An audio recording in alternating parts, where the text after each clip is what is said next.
O pesadelo que Anderson Torres está sofrendo, todo brasileiro de bem e consciente sofre junto com ele, da mesma forma que sofreu com Alan dos Santos, com Oswaldo Eustáquio, entre tantos outros que foram presos sem ter acesso ao devido processo legal.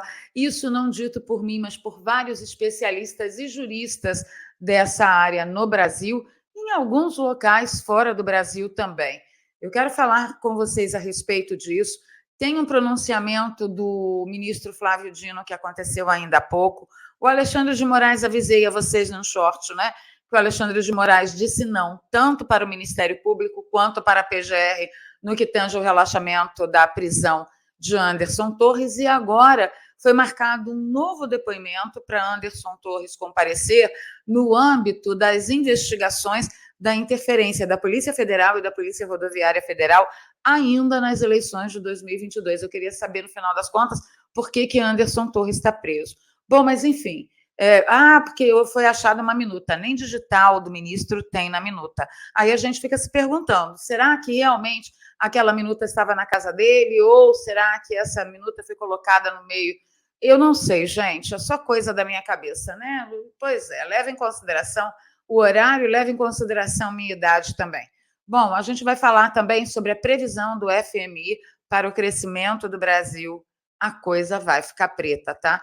Vamos falar também a respeito das mentiras de Lula, né? Como se não houvesse amanhã, ele continua mentindo, inclusive a respeito do que ele foi fazer em Portugal. Então fica comigo até o final desse vídeo. Vou pedir para você, antes da gente ir para a pauta, para você deixar aquele like fortaleza, pedir para você compartilhar nas suas redes sociais e nos grupos de Telegram e Zap Zap. Se você é novo por aqui, aproveita, se caiu aqui mesmo, se inscreva e ative o sininho, dá uma chance aí para o nosso trabalho. Vamos começar falando a respeito do ministro mais amado do Brasil, que negou o pedido de liberdade de Anderson Torres, a determinação da PGR, que defendeu a revogação da prisão preventiva, que, pelo que muitos juristas acham, já é ilegal pela própria natureza, tá bom? Então, na decisão, Moraes cita fortes indícios de que Torres teria participado da elaboração da minuta golpista encontrada em sua casa e da suposta operação da Polícia Rodoviária Federal e para impedir que eleitores do presidente Luiz Inácio Lula da Silva comparecessem às urnas. Tá? Foi uma operação que aconteceu, que a Polícia Federal e a Polícia Rodoviária Federal dobraram os seus esforços para fiscalização no Nordeste. Deixa eu mostrar aqui para vocês o vídeo que o Flávio Dino elenca, inclusive, anomalias. Fica comigo, vamos conferir aqui.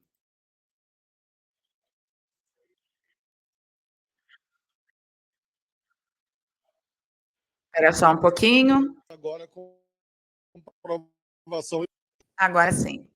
Que a Polícia Rodoviária Federal, no sentido de que houve um desvio de padrão em relação à atuação rotineira, ordinária, a atuação normal da Polícia Rodoviária Federal.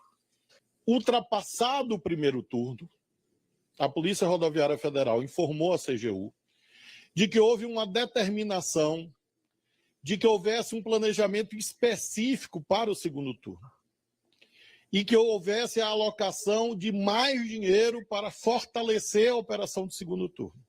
E, portanto, nós temos três anormalidades, três anomalias que estão retratadas nesse documento. A primeira anomalia, muito mais operações na região Nordeste do que nas demais. Eles devem apresentar alguma versão. É claro que os órgãos de investigação e controle também vão extrair conclusões, porque houve muito mais operações na região Nordeste do que nas outras regiões do país.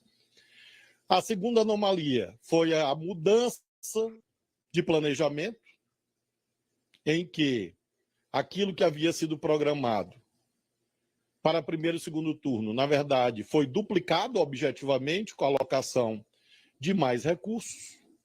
E a terceira anomalia, na medida em que houve uma determinação que a Polícia Rodoviária Federal atuasse com mais rigor, em parceria, inclusive, com a Polícia Federal. Então, esses fatos estão agora entregues oficialmente pela Polícia Rodoviária Federal à CGU e estão também oficialmente entregues à Polícia Federal. Bem, é o suficiente para a gente falar disso aqui. É interessante como o maravilhoso ministro, né, tão dedicado, ele tem todo um relatório da Polícia Federal, da Polícia Rodoviária Federal, da CGU, está questionando tudo. Eu acho que tem que ser feito isso mesmo, só que alguém precisa avisar para ele que a compra de votos, essa matéria, ela é de conhecimento público no dia 1º de outubro de 2022, às 8h52 da manhã, o Extra, o portal Extra, entre outros tantos portais, isso foi falado à torta e a milhão na mídia, eles noticiaram que a Polícia Federal e a Polícia Rodoviária Federal apreenderam mais de R$396 mil em 9 estados brasileiros na reta final da campanha. Vamos dar uma lidinha na matéria? Claro que vamos. As forças de segurança apreenderam na última semana de campanha mais de 396 mil em 20 operações distintas para coibir compra de votos e demais crimes eleitorais no país. A maior parte da região norte, que teve 14 intervenções, e as demais ocorreram no Nordeste, com 5 casos, e no Centro-Oeste, com uma ocorrência. Além da quantia, também foram apreendidos materiais de campanha, como tradicionais santinhos, adesivos e até cestas básicas. O estado do Amazonas é o que concentra maior número de ações policiais até o momento, com 5 casos registrados entre terça e quinta-feira. Sai daí, ô propaganda, que raiva, que raiva. Das 20 operações contra crimes eleitorais registradas no país, 5 aconteceram no Amazonas. Uma delas, na quinta-feira, no dia 29, durante uma festa de formatura interrompida pela Polícia Federal. Integrantes de um partido político se reuniram com um grupo de estudantes da cidade de São Paulo de Olivança quando foram flagrados pelos agentes. Um político chegou a prometer o pagamento do evento caso ele fosse eleito. Isso tudo, gente, é denúncia que as pessoas fazem. Afinal de contas, alguns brasileiros ainda encaram a época eleitoral com muita seriedade. E aí, olha, eu fico impressionada como que o senhor Flávio Dino, a CGU e tudo, não tiveram acesso a esse tipo de relatório, né? Ele não comenta a respeito disso. Na justificativa dele, ele está perguntando por que dobrou, né? Certamente tem relatório que dobrou todo o contingente, fixando lá nas regiões de onde partiu a maior parte das denúncias, certinho, certinho. Então, vamos em frente. Vamos às mentiras de Lula, porque eu não sou obrigada a ver isso sozinha no término de uma quinta-feira dessa véspera de feriado. Na Europa, Lula assinará acordo para que CNH brasileira passe a valer em Portugal.